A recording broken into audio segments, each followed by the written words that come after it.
Sejam todos bem-vindos ao Pode Lançar, o podcast da Comunidade Católica Shalom. Hoje, eu confesso para vocês, estou muito nervoso com a convidada que está aqui no meio de nós.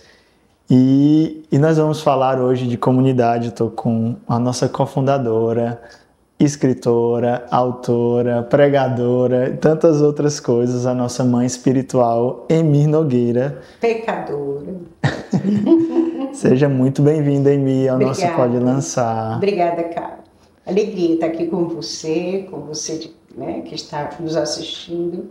Muito feliz. Ave Maria, a alegria é maior da nossa parte. Emi, nós estamos aqui para falar da comunidade. A intenção do Pode Lançar é mostrar a comunidade para os nossos benfeitores, para os nossos amigos, aqueles que querem conhecer mais da comunidade, para os jovens, né? Podcast. Sim, foi linguagem jovem. Linguagem jovem, foi criado também para os jovens, né? Mas não só para eles. Hoje a gente quer alcançar todos os públicos, né?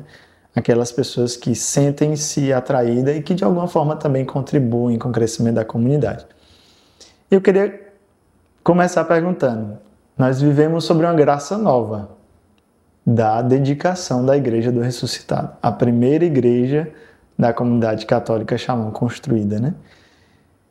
O que tu vê desse tempo novo? Há 42 anos nós fundamos uma lanchonete e hoje nós dedicamos uma igreja. O que é que tu vê nesse tempo atual, nessa graça nova do hoje, né? A graça nova a gente só vai entender mesmo depois, né? Porém, eu estava rezando lá na igreja, no dia lá da dedicação, e eu me lembrei da nossa primeira capelinha. Era lá na Maria Tomás, onde a gente está hoje, né? E nós não tínhamos dinheiro, né? Nós não tínhamos dinheiro para fazer uma capela. Só que nós éramos só 8, né? Então nós pegamos a garagem, né? Pedimos licença ao bispo e tal, e tudo era muito primitivo. Por exemplo, a parede de fundo era de palha, aquela palha que você compra no mercado, assim, trançada, né? Sim. E pronto, era aquilo. E o sacrário era bem simples, né? E fui eu que fiz a tampa do sacrário, né? Peguei um pirógrafo e desenhei um cacho de uva, né? Um pouco de pão ali, era o nosso sacrário aquele, né? Fui eu que forrei o sacrário e tudo. E ali naquela capelinha, ela era muito quente, né? Vale a pena dizer que era garagem para um carro só. E que entravam 8 pessoas para rezar. Eram 8 pessoas, depois o pessoal começou a descobrir, começou a ir também, né? Mas era um calor enorme. E quando tinha a dedicação, né? Durante a dedicação, eu rezando, apreciando, né? Aquela beleza, né? Cheio de gente. Nossa, muito feliz, né? E Deus me disse assim, obrigado, né, que Ele é Deus, por ter feito meu primeiro sacrário na comunidade Shalom. Então passou um filme na minha cabeça, como aos poucos nós fomos ficando, como nós fomos entendendo o que é o sagrado, o que é a liturgia, né? Hoje eu teria vergonha enorme daquela primeira capelinha, mas eu tenho, na verdade, muito orgulho, né? Mas, assim, o quanto nós crescemos, o quanto Deus veio fazendo, né? A gente entender mais a importância da beleza na liturgia, né? E da liturgia bem feita, bem celebrada. E eu olhava e dizia assim, meu Deus, quanta beleza, né? E eu sempre gosto muito da frase de Santo Agostinho, que diz que beleza e verdade se supõem. Então, quando você encontra a verdadeira beleza, você encontra também a verdadeira, a verdade, não é? E essa igreja, para mim, uma concretização dessa frase do Santo Agostinho, né? Beleza e verdade se supõem. Onde há uma, há outra. Bendito seja Deus. Para você que não sabe do que nós estamos falando, no último dia 1º de novembro de 2024 foi dedicada a primeira igreja da comunidade Shalom, Igreja do Ressuscitado que passou pela cruz aqui na Diaconia. E foi um momento marcante para nós. A gente vai deixar na descrição desse vídeo o link da transmissão dessa missa, para se você quiser acompanhar, viver esse momento, né, reviver esse momento, você pode ainda fazê-lo. Emi, na fundação ali, tinham aqueles 5 primeiros que foram fazer a experiência na comunidade de vida. Morar numa casa, numa lanchonete, e quando você olhou para eles, qual foi a tua primeira reação, assim, esses meninos, o que é que eles estão fazendo? Não, eu vinha acompanhando todo esse movimento desde 78, né? Que eu conhecia o Moisés antes, aí mais ou menos em 78, 79, eu sou péssima de data, viu? Muito capaz, se Moisés estivesse aqui, ele ia me corrigir. Mas por volta de 78, 79, nós começamos, não é, a caminhar juntos, né? O Moisés falava muito de comunidade, não com essa palavra comunidade, né? Mas do sonho de ser como a igreja dos Atos dos Apóstolos, a igreja primitiva, em que as pessoas tinham tudo em comum, que partilhavam tudo com alegria, não é? E que se amavam tanto que as pessoas se convertiam só de ver como eles se amavam, né? Então era esse o nosso ideal. E eu me posicionava um pouco assim, bom, eu sou casada, né? Tenho filhos. Como? Eu vou fazer assim, eu não posso me consagrar. Então eu vou acompanhar os meninos, como eu chamava, né? Que na verdade eram 21, né, ao todo. E nós fomos indo, então foi um caminho que eu fiz junto com eles, né? E nessa primeira consagração, ninguém nem cogitou, nem de longe de eu me consagrar. Eu, muito menos, nunca pensei, por causa disso que você falou.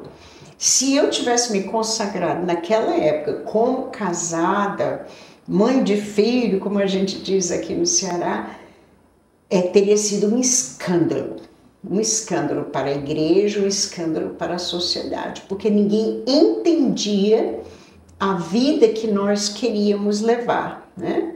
Então eu sempre dizia assim, eu vou com os meninos até eles se firmarem, que eu não sabia o que ia acontecer, né? Eu vou até eles se firmarem, na hora que eles se firmarem, eu saio, né? E aconteceu que em 84, já logo depois da primeira consagração, eu fiquei grávida de uma gravidez dificílima e tive que passar a maior parte do tempo deitada. Então eu me considerava já, disse, não, Deus mesmo tratou de me retirar, né? Aos poucos, né, nós fomos então entendendo os desígnios de Deus, né? Mas aqui já é outra história. Nessa primeira consagração, eu estava em casa, claro que não tinha os recursos de hoje, né? Não tinha nada, celular, o telefone ainda era aquele pretão, né? O vermelho, né? Porque o chique era vermelho. Então eu fiquei em casa assim, angustiada, né? Pensando o que seria e por que eu estava fora daquilo e tal, assim, meio triste, mas também muito feliz, porque eles estavam dando esse passo. Aí não aguentei, peguei o carro, fui até o Shalom e me escondi atrás da goiabeira, né? A capela era aqui e logo aqui ao lado da capela tinha um pé de goiaba adulto, né? E eles estavam fazendo a consagração lá na frente, né? Então eu fiquei ali escondidinha, né? Rezando por eles, né? E também pensando o que seria de mim agora, né? Aí antes de acabar eu fui embora, né? E eu não sei nem se eles sabem que eu estava lá. Acho que o Moisés e a Madá, depois eu contei que eu estava lá, né? Mas o meu sentimento foi esse, foi misto. Eu fiquei feliz, porque vi que Deus estava realizando uma coisa muito grande. Eu nunca duvidei que o Shalom era de Deus, nunca. Desde o começo, quando Moisés falava, eu sabia que era de Deus, né? E assim, então esse misto da alegria e o misto da tristeza, porque eu dizia, o que vai ser de mim agora sem o Shalom, né? Porque naquela época eram aqueles que estavam lá e ninguém mais, né? Você mais ou menos já respondeu a pergunta que eu ia fazer, seguinte, né? Mas você disse que nunca teve dúvida que o Shalom era de Deus. Mas teve um momento, algum momento marcante que você disse, não, isso aqui atesta, certifica que é realmente de Deus e que vai dar certo. Teve algum momento no início? Botei no início, gente, no início era um milagre por dia. Era graça sobre graça, né?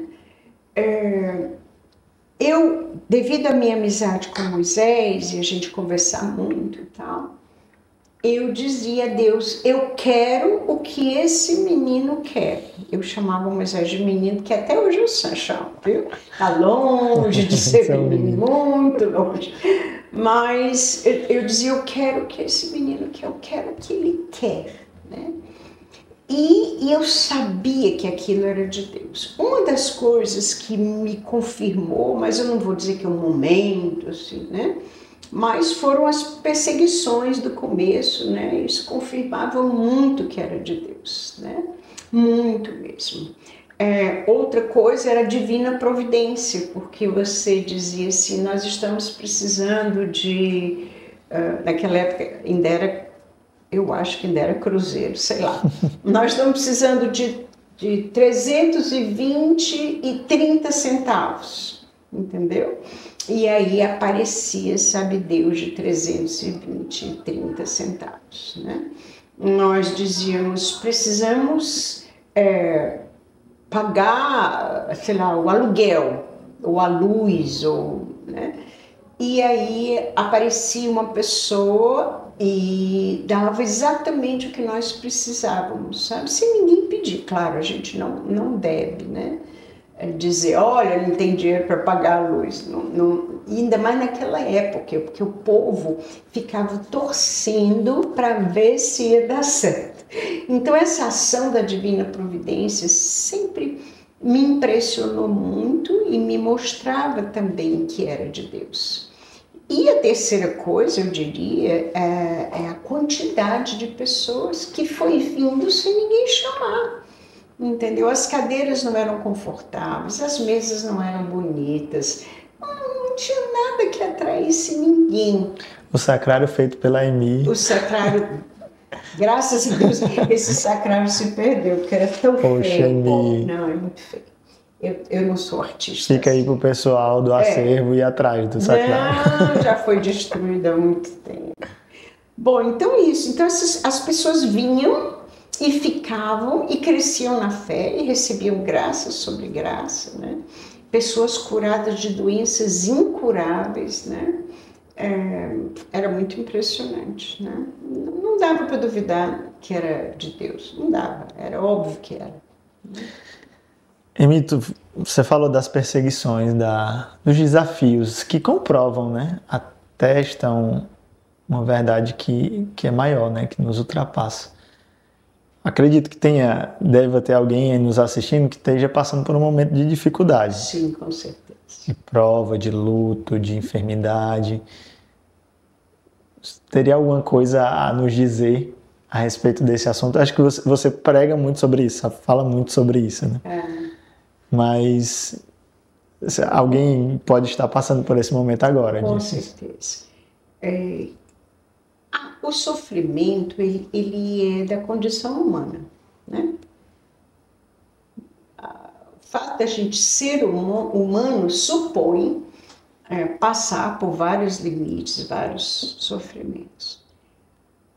Mas Deus, né, tá lá nas cartas de Paulo, Deus é capaz de tirar o bem do mal, né? Então, o sofrimento, ele em si é um mal, mas nas mãos de Deus ele se transforma num bem, e um bem que nós nunca poderíamos imaginar.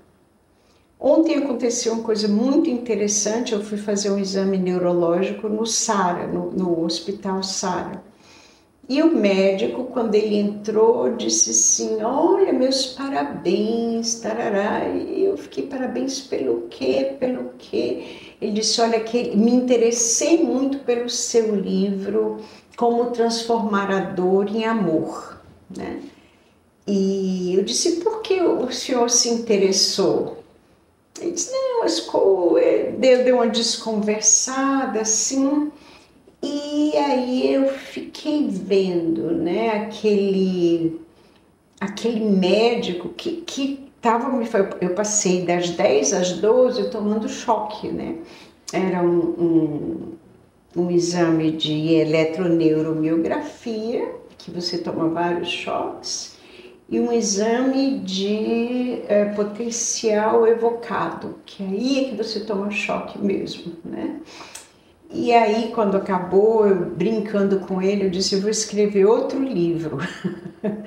Como transformar a dor física em amor. Aí disse, como é? Ele perguntou, né?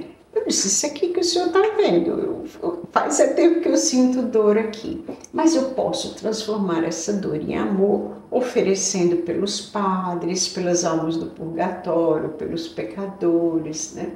Então, esses momentos de sofrimento, eles são momentos muito preciosos, porque nós amadurecemos como pessoas humanas, né? E se nós soubermos dar sentido a esse sofrimento, canalizando para a cruz de Cristo, não é? É a parte que me falta, né? A parte que cabe a mim, desculpe, é a parte que cabe a mim na paixão de Cristo. Então, Cristo é a cabeça, sofreu tudo que ele sofreu para nos salvar. Mas o corpo, que sou eu, você, né? Todos os batizados, nós também temos a nossa parte na cruz de Cristo.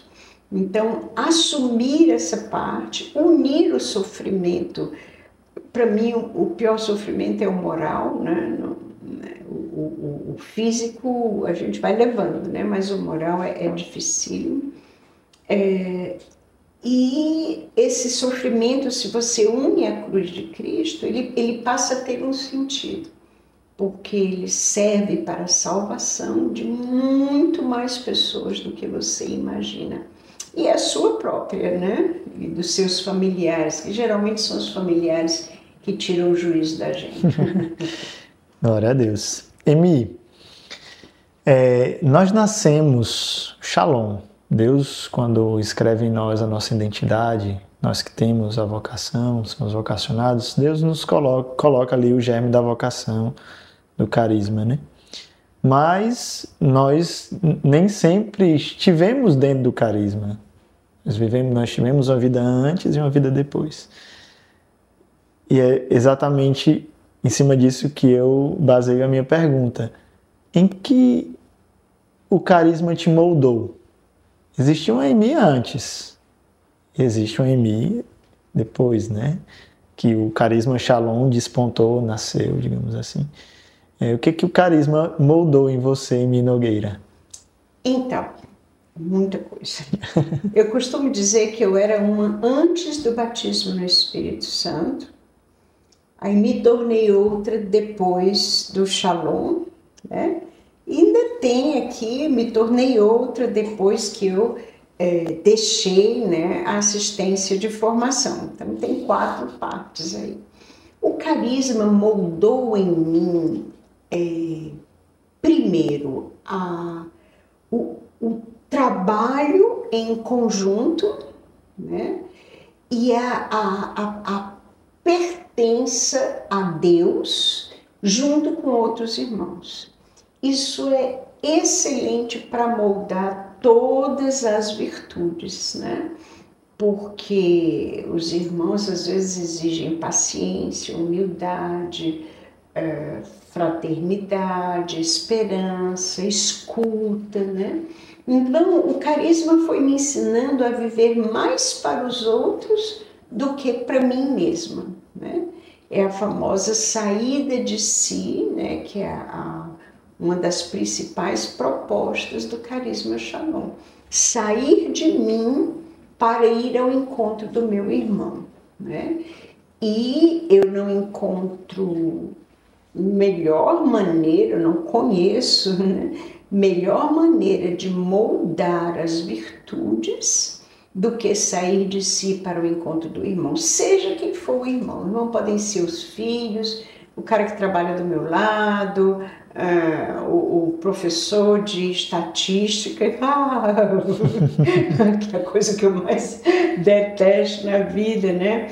Ou o funcionário da minha casa, do meu prédio, a pessoa que eu encontro no elevador, né?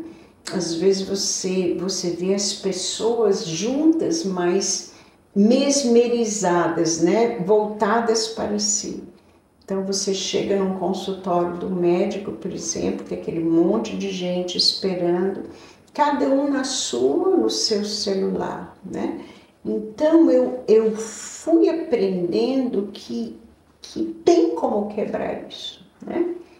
E a maneira de quebrar isso, e inclusive evangelizar a pessoa, é você pedir a Deus uma palavra de ciência, de sabedoria e abordar a pessoa, entendeu? Então é realmente uma saída de si para evangelizar, uma saída de si por amor ao irmão. Isso vai moldando a vida da gente, né? Uma saída de si porque tem que escrever um livro e passar a noite acordada, uma saída de si porque no Aleluia são 5 noites acordadas, né? E por aí vai, né? Uma verdadeira saída de si para coisas pequenas, como carregar cadeira, né? E coisas mais complicadas, né? Como organizar um congresso em Roma, né? Como a gente tem feito. Qual é o teu sentimento, Emi, hoje, ao olhar para os teus filhos espirituais? Sei que você tem os filhos biológicos, mas aí eu entro... E aí filhos espirituais entra não só os irmãos, nossos irmãos de comunidade, mas muitos outros. Né? Eu vejo muitos sacerdotes que se consideram filhos espirituais da Emi, os nossos próprios benfeitores, que à sua maneira fazem parte do carisma, são também seus filhos espirituais. Qual o sentimento que vem ao teu coração quando tu olha para os teus filhos espirituais? Eu vou te dar contar uma coisa que aconteceu ontem. Ontem, às 9 horas, eu estava no ar, não é, ao vivo, pregando o Seminário de Vida do Espírito Santo para pessoas do mundo inteiro que estavam assistindo online, né? E aí, antes de começar, a Bárbara, que estava apresentando, começou: fulano do Paquistão, fulana da Indonésia, cicrano não sei de onde, né? E eu olhei e disse: gente, tem gente aqui do mundo todo, né? Beltrano da Austrália, né? Assim, eu acho que o lado de lá foi um pouco mais favorecido por causa do horário, né? Mas tinha gente do Canadá, tinha gente dos Estados Unidos, tinha gente da América Latina, né? E eu olhei e disse: meu Deus, aonde chega este carisma, né? E o que se faz? Nada, né? Então, às vezes, isso ontem me deu uma grande alegria, né? Uma grande alegria, uma grande gratidão a Deus, né? Ontem eu fiz esses 2 exames dificílimos, né? E eu fiquei tão estressada que eu fiquei toda manchada por causa do nível de estresse. Então eu estava cheia de maquiagem porque o meu rosto tinha várias manchas, os braços por aqui. Então para mim estava sendo um pouco um sacrifício estar ali às 9 horas da noite, morta de cansada, mas me deu uma grande alegria, né? Quando eu olho também as pessoas que eu nunca vi na vida, né? E que falam comigo assim, como se fossem muito íntimos, né? E citam coisa de livro, e citam coisa de palestra. Eu fico assim, meu Deus, que responsabilidade que eu tenho diante de Deus e diante dessas pessoas, né? E aí essas pessoas, muitas delas se consideram realmente filhos espirituais. Os padres, eu fico morta de vergonha quando eles vêm com essa história aí de filho espiritual, porque estão muito acima de mim. E as pessoas em geral estão muito acima de mim também, né? Quando eu vejo os benfeitores, por exemplo, né, que vêm falar comigo e dizem que são benfeitores do Shalom, e que são, portanto, meus filhos espirituais. Aí o que eu digo? Olha, eu rezo por você todo dia, na missa, tarará, e vejo que tem-se que começar a estabelecer um relacionamento mais próximo, sabe? Mais olho no olho, mais, assim, estar junto, né? Eu fiquei muito feliz com o Pode Lançar, né? Porque, assim, eu falo mais perto dos benfeitores, né, dos outros filhos espirituais que não são benfeitores, mas que acabam assistindo de uma maneira ou de outra, né, o Pode Lançar. Com certeza.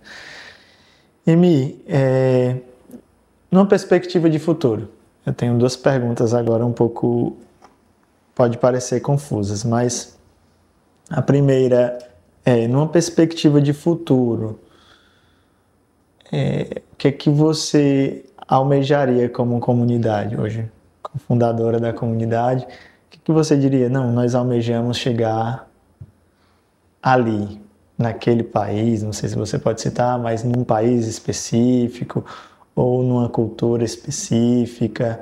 O que é que nós almejamos como comunidade? Porque pouco ou nada fizemos.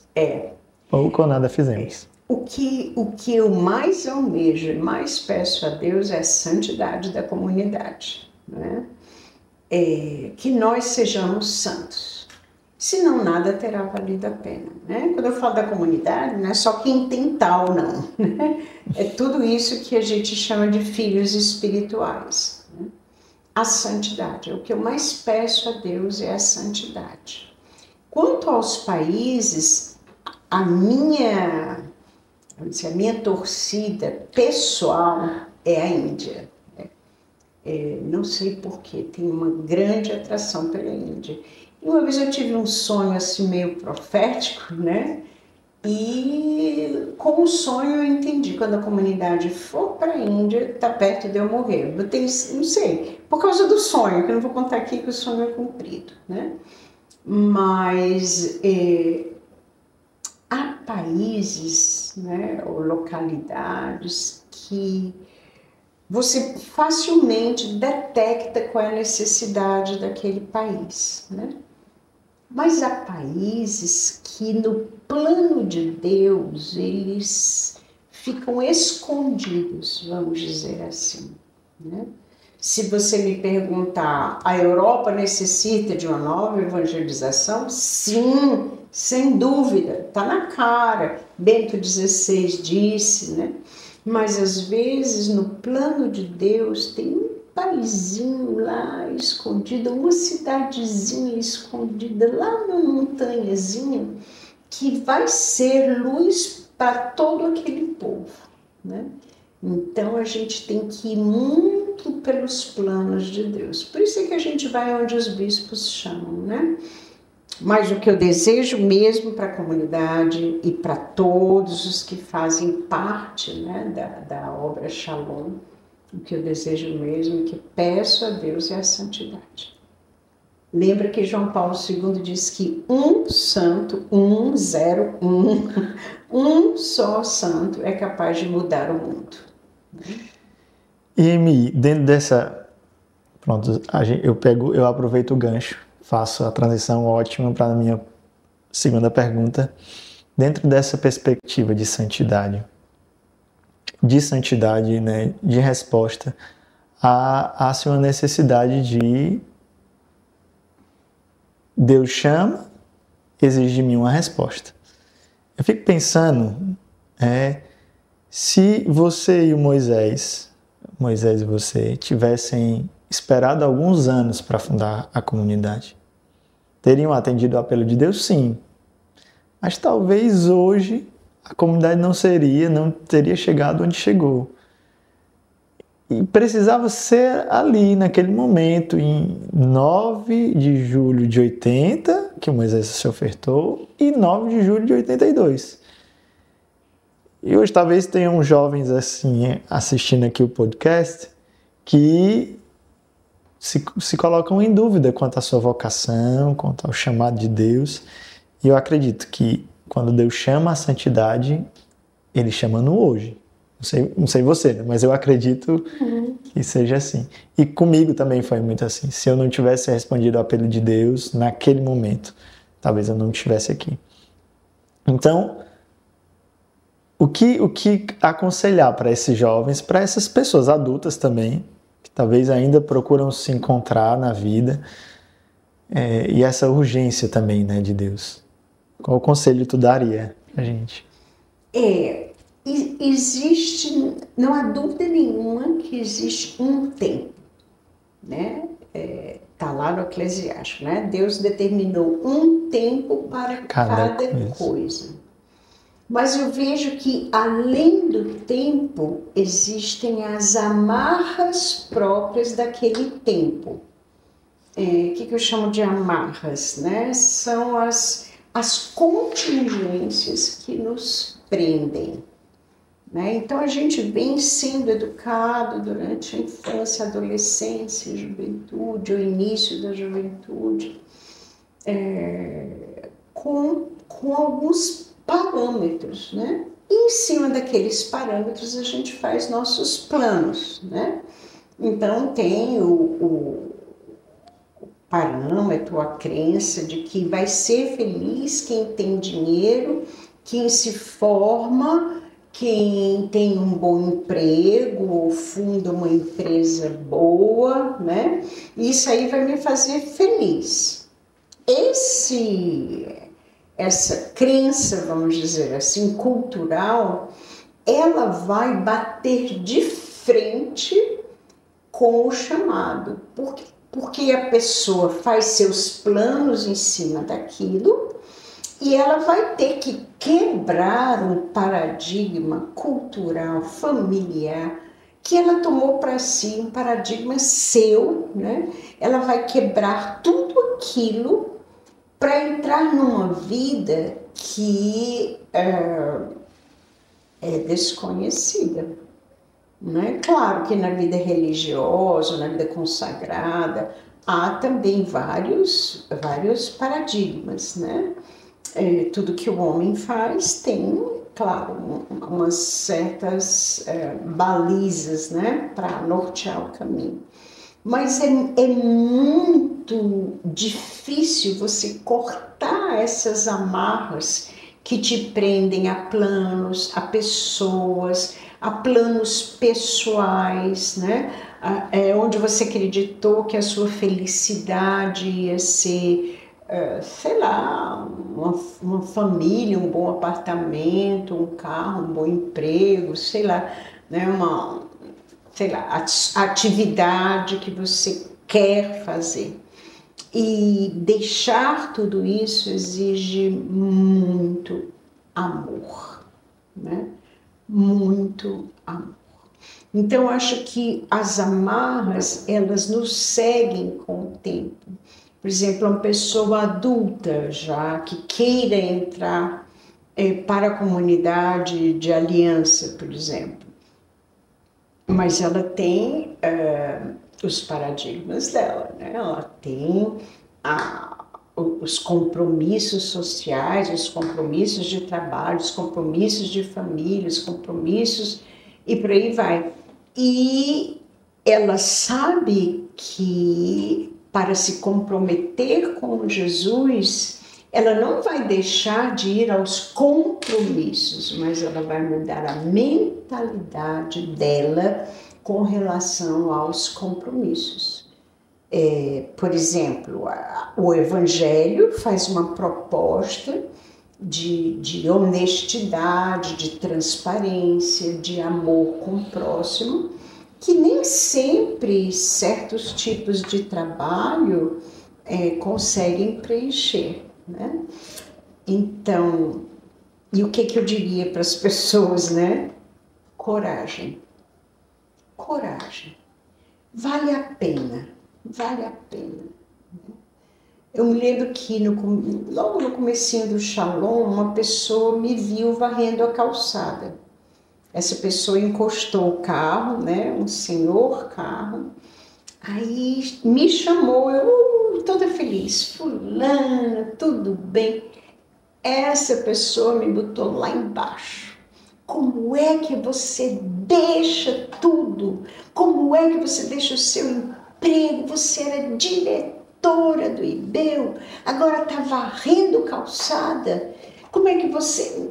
Bom, por aí foi, né? A história toda foi. Estudou tanto, deu tanto, seus pais lhe deram tudo e agora... Já pensou se sua mãe passar aqui e lhe ver varrendo calçada? Se ela vai tomar um susto mesmo, porque eu nunca varri nem a casa. Mas é preciso muita coragem, muito amor. E o tempo é o tempo onde você percebe o chamado de Deus, porque senão essas várias amarras, elas vão se estreitando, elas vão prendendo você cada vez mais, né? E aí você não consegue mais dizer sim, né? Você realmente não consegue mais. Aí é necessário realmente que no tempo que Deus chama, você tenha a coragem de dizer sim, né? É como uma fruta, né? Aqui as mangas aqui da diaconia, né? Se você não tira uma manga de vez, na hora certa, aquela manga não serve mais para ser comida, né? Se tira antes, ela tá verde demais. Se tira dura, tá, como a gente diz, se tira depois, ela tá dura, né? Empedrada, né? Como diz, manga empedrada. Então, há o tempo certo para você colher uma flor, para você colher uma fruta, né? E Deus chama no tempo certo. Deus chama no tempo certo. Então, para você que está sentindo o chamado de Deus no seu coração, a comunidade já lançou o Vocacional 2025. Então, você pode procurar, a gente vai deixar também na descrição deste vídeo informações sobre o Vocacional Shalom 2025.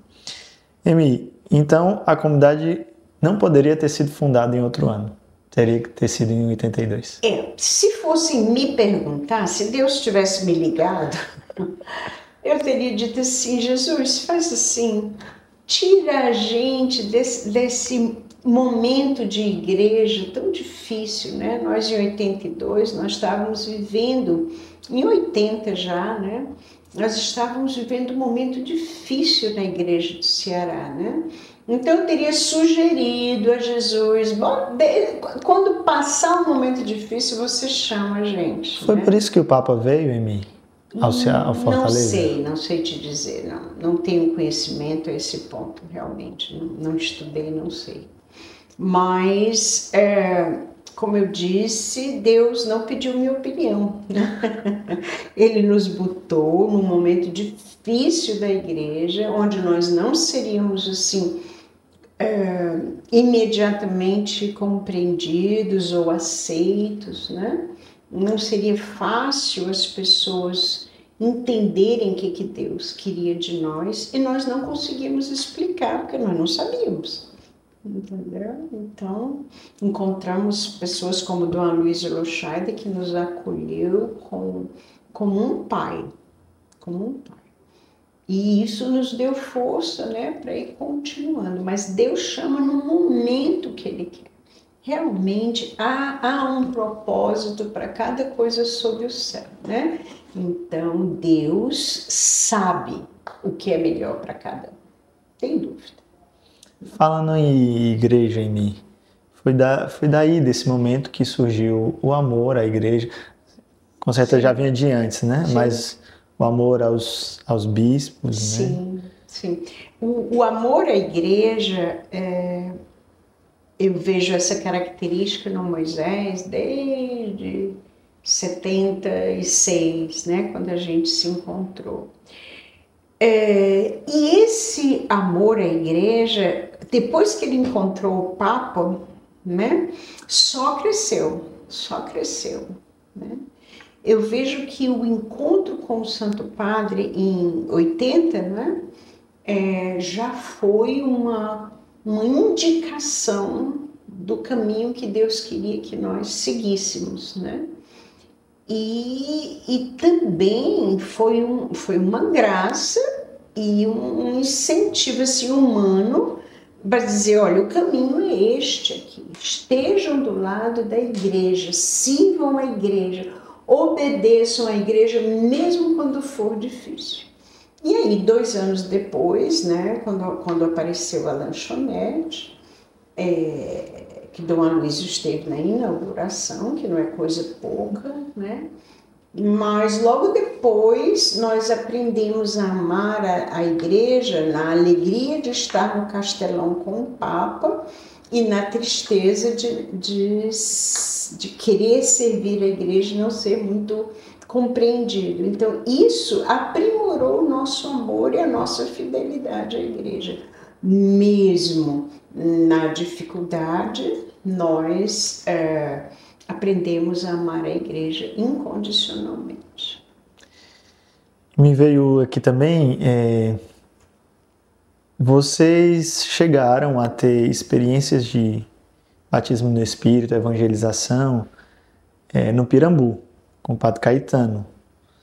Como eram esses momentos assim? É uma região de Fortaleza que eu sei, mais periferia, né? Uma região de Fortaleza hoje, graças a Deus, está bem diferente, mas naquela época era uma região bem... E o Padre Caetano escolheu aquela região justamente para ali exercer um apostolado, né? Como era essas saídas de evangelização? Era fantástico. O Pirambu, muita gente não sabe, mas o Pirambu, antes de ser um bairro muito, muito pobre, ele foi um lugar onde os governos lá da década de sei lá, 40, mais ou menos, mandava para lá as pessoas que vinham do sertão por causa da seca. Então eles mandavam para lá, simplesmente lá eles tinham que se virar, né? Isso faz parte da história do Ceará. Então, desse espaço geográfico, onde foi colocado um monte de gente ao léu, né, eles foram, vamos dizer assim, se virando, né, na sua pobreza extrema e foram construindo casas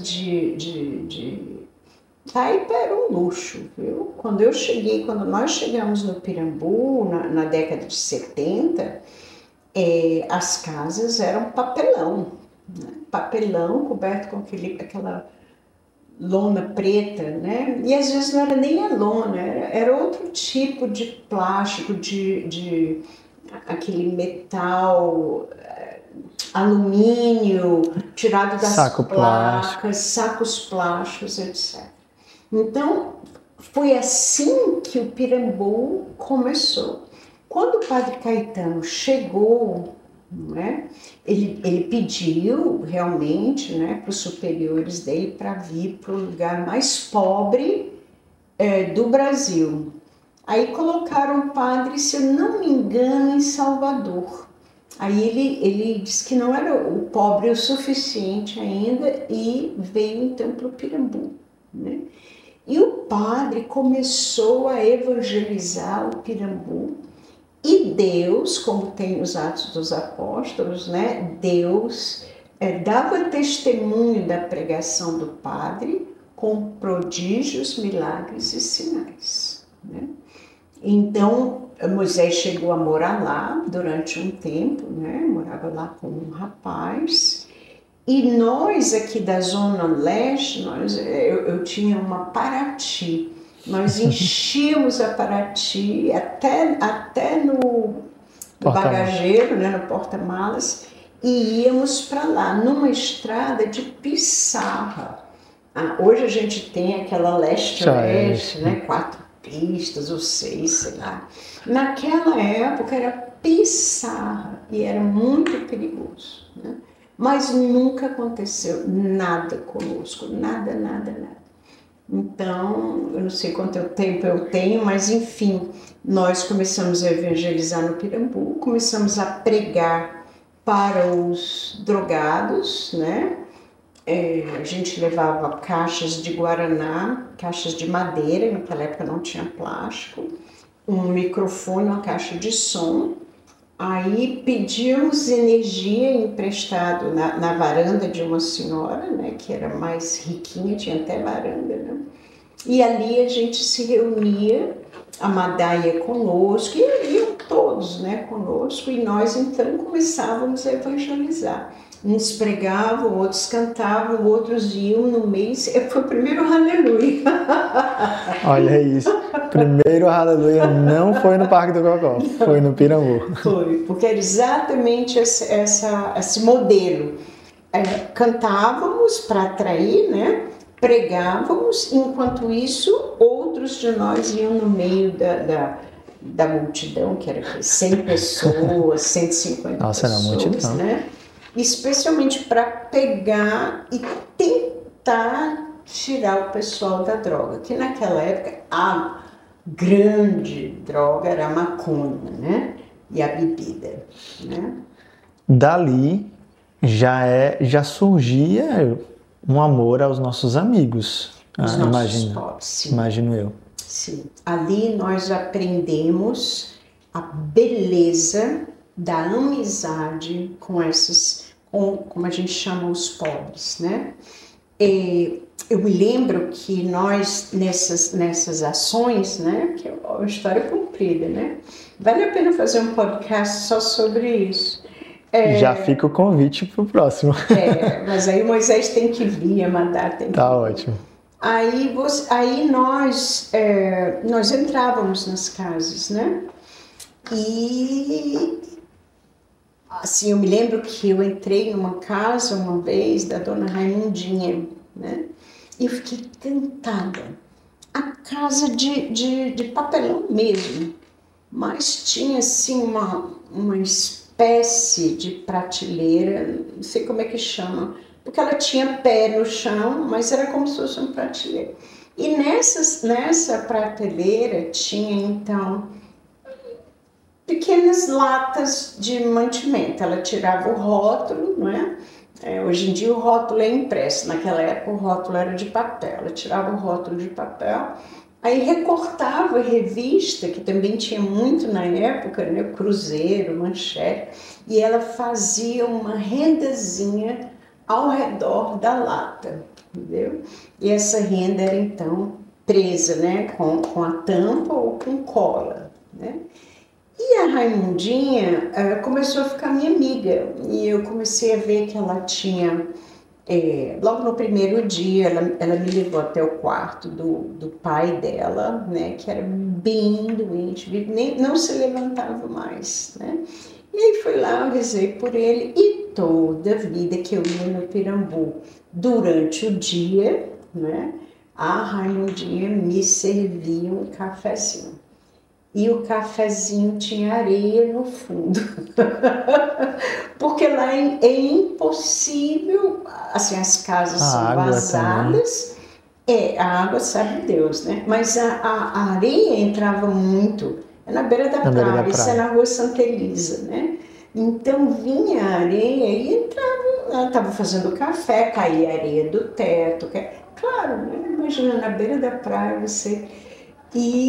Mas eu conversava muito com a dona Raimundinha, né? E ai de mim se eu não fosse tomar café lá.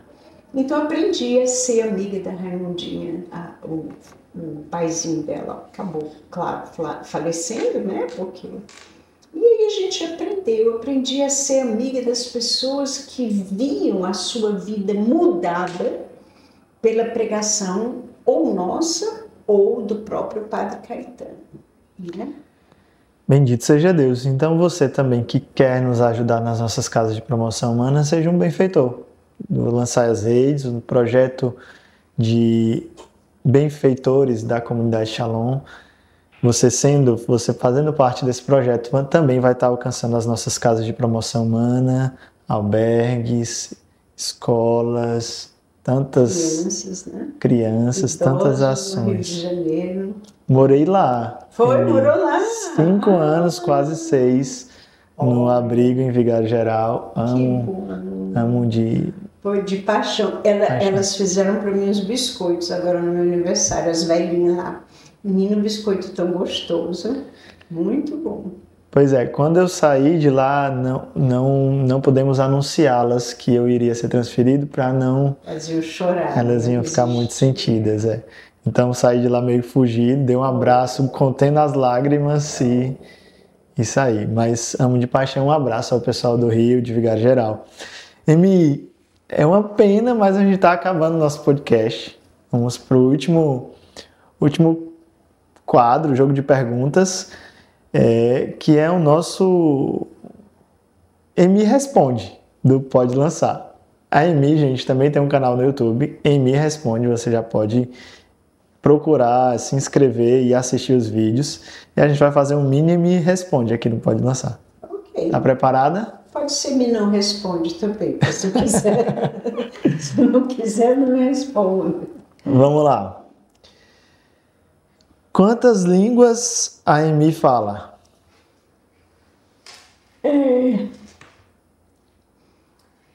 Falo mal e porcamente, né? Eu falo 4 línguas, né? Além do português. Nunca consegui aprender alemão, mas está lá na minha mira. Olha. Comida preferida nas viagens missionárias? Depende. É a comida do lugar. Do lugar. Do lugar. Já comi cachorro na Malásia, já comi um peixe estranho na Austrália, já... Então a comida preferida é a comida local. É claro, tem que honrar, né? Um país ou uma cidade que mais marcou seu coração? Olha, nada se compara a Roma. Nada se compara a Roma. Cidade eterna, né? Qual a sua música favorita para rezar? Essa é boa. Canto gregoriano. Canto gregoriano. Filme ou livro que você mais recomenda? Eu sou ruim de filme. Além do Fio de Ouro. Inclusive, eu faço aqui um parêntese. Morei na França também. Na França, o Fio de Ouro é famoso, Emi. Muito obrigado. Você também tem... Fil d'Or. Então, o livro que eu recomendaria, depois da Bíblia, né? Depois da Bíblia, meu Deus. Ou filme? Não, eu sou ruim de filme. É ruim de filme. Péssimo. É um livro. Meu Deus, não sei que área, né? Depende da área. Depende da área. Depende do diálogo com a pessoa, você tem um livro específico. Eu recomendaria as obras completas de João da Cruz. Obras completas de João da Cruz. Qual o santo que te inspira todos os dias? Se tiver um. A Santa Teresinha, Santa Elizabeth da Trindade, São João da Cruz. São João da Cruz. Uma palavra que resume a comunidade Shalom para você. Aventura. Muito boa.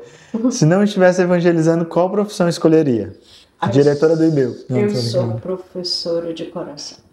E enquanto eu viver, eu sou professora, não adianta. Não adianta. Então, missionária e professora. Seria a minha escolha.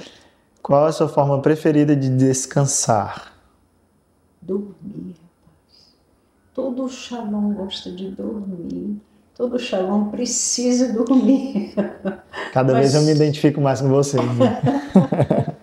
Mas também gosto imensamente de montanha. Muito, muito, muito. Estar na montanha para mim Descansa.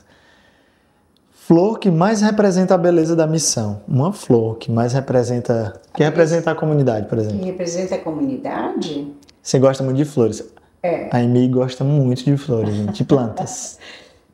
Mas a comunidade, acho que é representada pelo girassol, bem grande, bem amarelo, e que nasce com facilidade, que o vento leva sementes, você não sabe onde vai nascer. Qual foi a coisa mais inusitada que aconteceu com você em missão?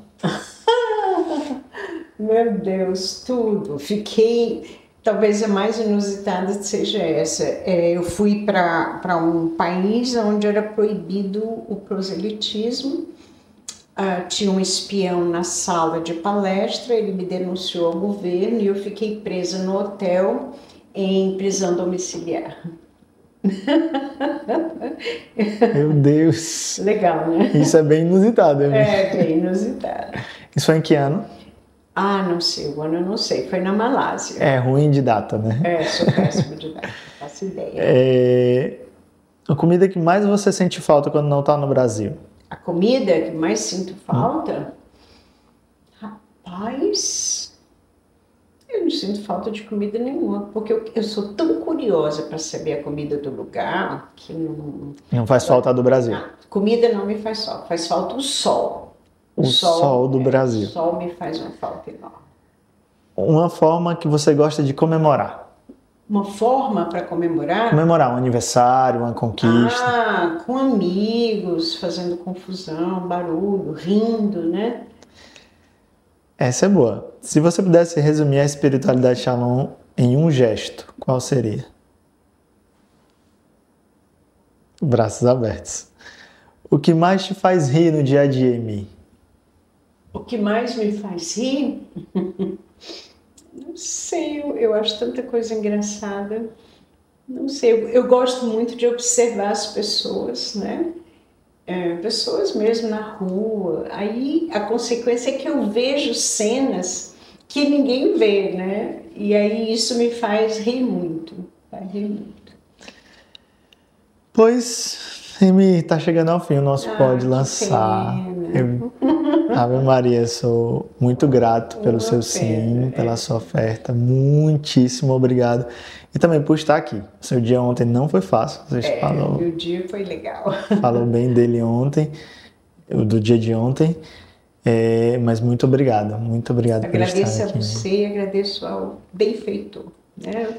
E para finalizar, nós temos muitos produtos nas edições Shalom, Livraria Shalom, inclusive muitos livros da Amy, Fio de Ouro, que falamos aqui, Como Transformar a Dor em Amor, que nós falamos aqui. Filho de Deus, menino meu, que é o meu Filho de Deus, menino meu. Olha, livro predileto da Amy, Filho de Deus, menino meu. Nós também propomos para você, nosso benfeitor, nosso amigo, o itinerário espiritual do Advento. Tá chegando o Advento e você pode vivê-lo mais santamente, com propósitos, com metas, com objetivos de santidade, de conversão. Então vai lá na Livraria Shalom, compra o teu itinerário espiritual e vive um bom Advento em preparação para o Natal. Por fim, também queremos falar do livro do nosso irmão Ronaldo Pereira. A gente não teve a oportunidade de falar dele. Pois então. Né, Amy? Então fica já para o próximo podcast. O livro do nosso irmão Ronaldo Pereira, nosso primeiro missionário da comunidade de vida a fazer sua Páscoa. O Moisés gosta de dizer, Amy, que ele inaugurou a nossa missão no céu. Né? Sim, sem dúvida. Nós estamos em 33 países e o Ronaldo também fez a fundação da comunidade Shalom na eternidade junto de Deus. Então, é uma biografia do Ronaldo, escrito por nossa irmã Ana Paula. É um livro riquíssimo que você vai realmente poder experimentar e presentear alguém nesse final de ano, né, Amy? Sim, especialmente um jovem, né? Se você tem um jovem para presentear, procure presentear com esse livro. Inclusive tem ilustrações, fotos, né? Um livro bem dinâmico, não é chato de ler de jeito nenhum. Excelente, excelente. Então é isso, gente. Muito obrigado. Curte, compartilha, comenta essa transmissão. compartilha o link para aquela pessoa que precisa assistir esse programa, esse episódio, né? Obrigado, Emi. Deus abençoe, meu filho. Nossa Senhora te proteja. Amém. Obrigado. Deus abençoe. Shalom. Até logo.